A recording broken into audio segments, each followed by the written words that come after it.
மக்கள் வணக்கம். மக்கள் சக்தி நேயர்களே, இன்றைக்கி நான் என்ன சொல்ல போகிறேன்னா, ரொம்ப மன வருத்தமான செய்தி தான். உங்களுக்கு தெரியும், அப்படியே மண்டை உடைக்கிற செய்தி. என்னங்க, நமக்கு நிம்மதி வேணும், நம்ம நிம்மதியாக இருக்கணும், டெய்லி ரொட்டீன்லேருந்து கொஞ்சம் மாறுபட்டு இருக்கணுன்ட்டு தான் நம்ம டூரெல்லாம் குழந்தைகளோட போட்டுட்டு போகிறோம்.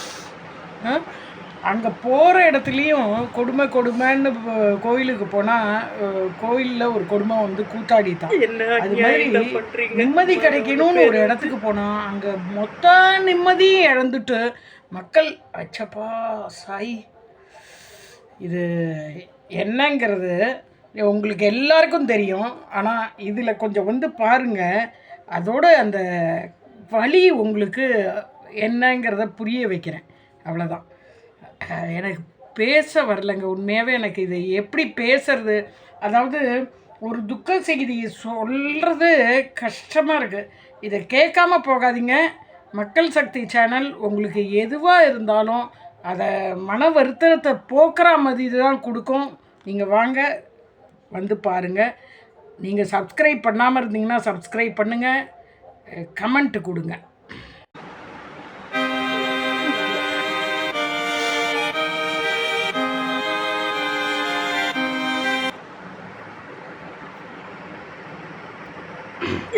மக்கள் சக்தி சேனல் நேயர்களே, மக்கள் சக்தி வணக்கம்.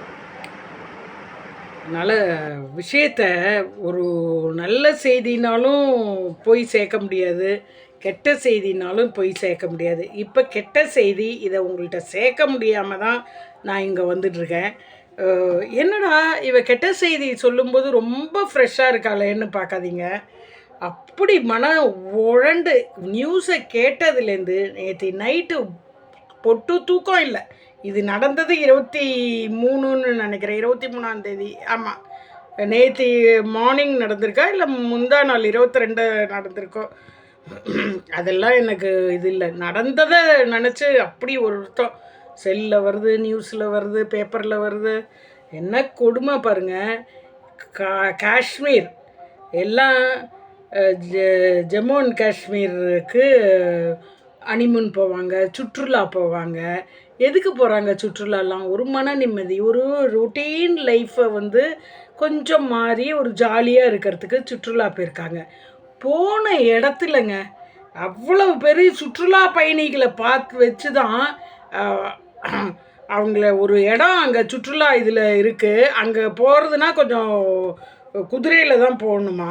உள்ளே குதிரையில் போயிட்டு அந்த கிரவுண்டில் போய் அந்த மலையடி வாரத்தில் போய் இப்போ இயற்கை காட்சிகள்லாம் காண எல்லாரும் போயிருக்காங்க. அவ்வளோ ஒரு கும்பல் அங்கே இருக்குமா. எல்லாம் பெரிய கிரவுண்டில் அவ்வளோ பேர் போயிருக்கும் போது ஒரு 4 பேர் வந்து இந்தியன் மிலிட்ரி ட்ரெஸ்ஸை போட்டுட்டு, எவ்வளவு கொடுமை பாருங்கள்.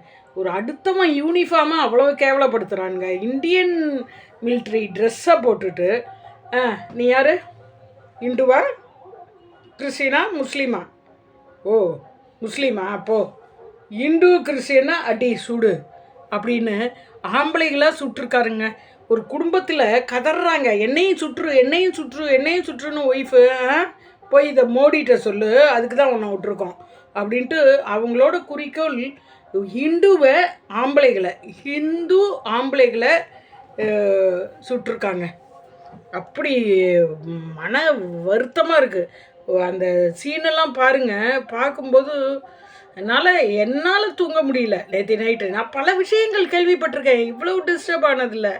இதில் ஏன் டிஸ்டர்ப் ஆனேன்னா, ஒரு மன நிம்மதிக்காக போகிற இடத்துல, ஒரு மன நிம்மதிக்காக ஒரு இடத்துக்கு போகிறோம், சந்தோஷமாக இருக்கணும். நீங்கள் உள்ள ரெகுலர் லைஃப் ஒர்க்கு, குழந்தைகளுக்கெல்லாம் லீவ் விட்டாச்சு, ஹஸ்பண்டு லீவ் எடுத்துகிட்டு குடும்பமாக ஒரு இடத்துக்கு மன நிம்மதிக்கு போகிறோம்.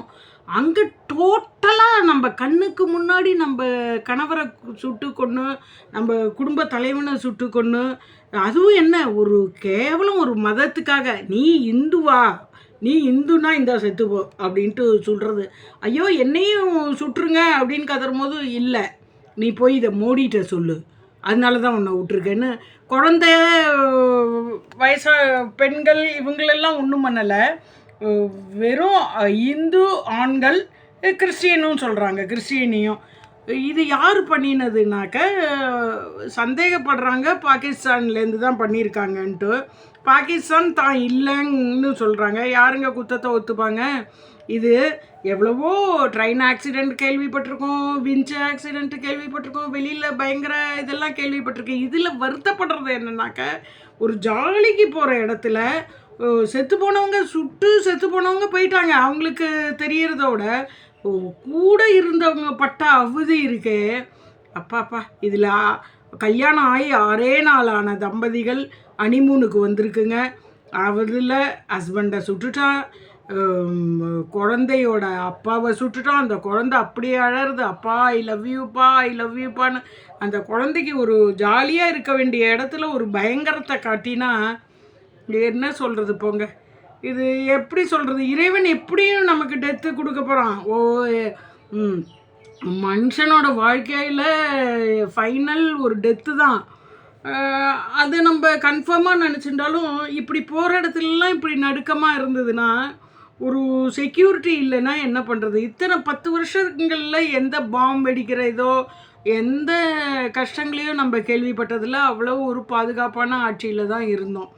இப்போ இப்படி ஏதோ நடந்து இதில் இவர் தான் காரணம், இவரை விலக சொல்லுங்கள். என்னவோ செத்து போனவனுக்கு அனுதாபத்தை காட்டாமல் அதுக்கு என்ன நம்ம எவன் கொண்டாங்கிறத பிடிக்க விடாமல் இவனை ராஜினாமா பண்ண சொல்லுங்கள். அவர் வேஸ்ட்டு அது இதுன்னெலாம் என்னவோ.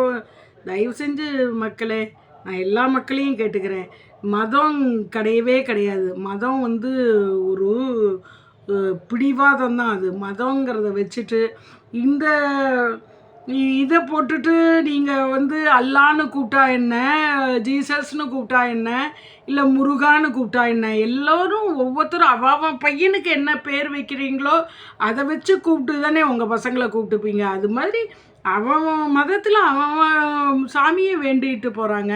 இதில் என்ன நீ இந்துவா நீ முஸ்லீமா? தாங்க முடியலடா, முடியவே இல்லை. என்ன கருமம் வேலைகள்லாம் பண்ணிகிட்ருக்கீங்க.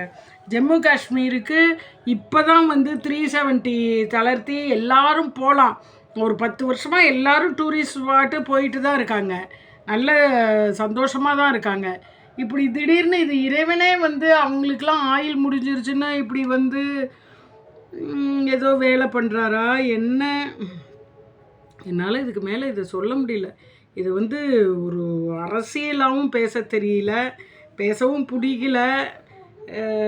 இன்னொன்று என்னென்னா நடுக்கமாக இருக்குது. இப்படி நாடு போயிட்டு இருந்தால் என்னத்துக்காரது? இந்த சந்தோஷத்துக்கு வெளியில் நகர முடியலன்னா இது என்ன ஊருங்கிற மாதிரி இருக்குது. இப்படியே மனிதர்கள் இப்போ கொன்னவங்களை யோசிச்சு பாருங்களேன். கொன்னுட்டு நிம்மதியாக அவங்க அடுத்த இந்த மிருகத்தன்மையை தான் சாப்பிட போகிறாங்க. அவங்க மிருக வேலையை பண்ணிட்டாங்க. மிருகத்தன்மை இங்கே போய் இறங்குமா அவங்களுக்கு? அவங்க சின்ன வயசுலேருந்து எப்படி இது மாதிரி ஒரு கொடுமையில் அனுபவிச்சுட்டு தான் வந்தவங்களா இருப்பாங்களா? இவங்களோட ஹிஸ்ட்ரியை கேட்கணும் போல தான் இருக்குது. கொன்னவங்க எங்கேருந்து வராங்க, ஏன் இப்படி மாறினாங்க, அவங்களுக்கு உணர்ச்சியே கிடையாதா? ஆனால் அவங்களுக்கு ஒரு உணர்ச்சி இருக்குது பாருங்கள், பெண்ணையும் குழந்தையும் விட்டு விடுகிறோம் அப்படின்னு. அந்த பெண்களையும் குழந்தைகளையும் விட்டுட்டாங்க. அப்படி ஒரு சென்டிமெண்ட் உள்ளவங்க நிச்சயம் ஏன் இது மாதிரிலாம் பண்ணுறாங்க? இப்படி அவங்களோட புனித நூலில் எழுதியிருக்கு. அவங்க புனித நூல், அவங்க உண்மையாக அவங்க மதத்தில் ஒரு வெறியராக இருந்தாங்கன்னா அந்த புனித நூல் சொல்கிறது தானே கேட்போம். அதில் என்ன சொல்கிறது? ஒரு உயிரை கொள்ளாதேன்னா எல்லா மதமும் சொல்லும். என்ன போங்கடா, எனக்கு புரியவே இல்லை. போங்க. ஓகே மக்கள் சக்தி நேயர்களே, நம்மளோட இது என்னென்னா மன நிம்மதியை கொடு அத்தனை பேருக்கும். அந்த 26 குடும்பத்தில் கஷ்டப்பட்ட அத்தனை பேருக்கும் மன நிம்மதியை எந்த வகையிலையாவது போகிறோம். இந்த கஷ்டத்தை அவங்களுக்கு கொடுத்தது போகிறோம். அவங்க ஊருக்கு போய் அவங்க மன நிம்மதியாக ஆக்கிடும். சரி, இவங்களோட டெத்து இந்த மாதிரி தான் நடக்கணும் போல இருக்குது. இனிமேல் என்ன சொல்கிறது? இனிமேல் எப்படி இருக்கணும், முன்னாடி எப்படி? எனக்கு ஒன்றும் சொல்ல தெரியலப்பா சாமி. நான் இந்த இறைவா நீ என்னவோ பண்ணு, நான் இந்து, நான் கிறிஸ்டியன், நான் முஸ்லீம், நான் மனுஷி, நான் நாலுமே எல்லாமே.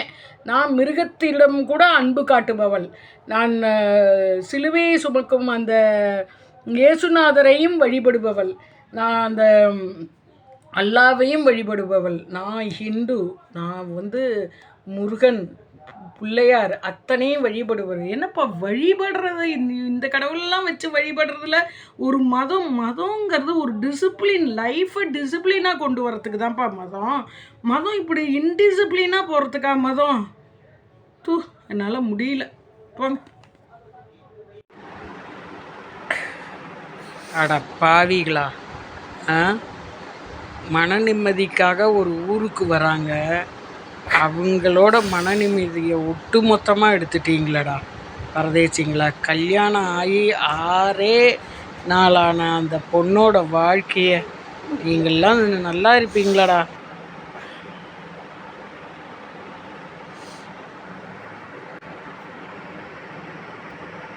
என்ன அநியாயம்டா பண்ணுறீங்க மதம்னு பேர் வச்சு.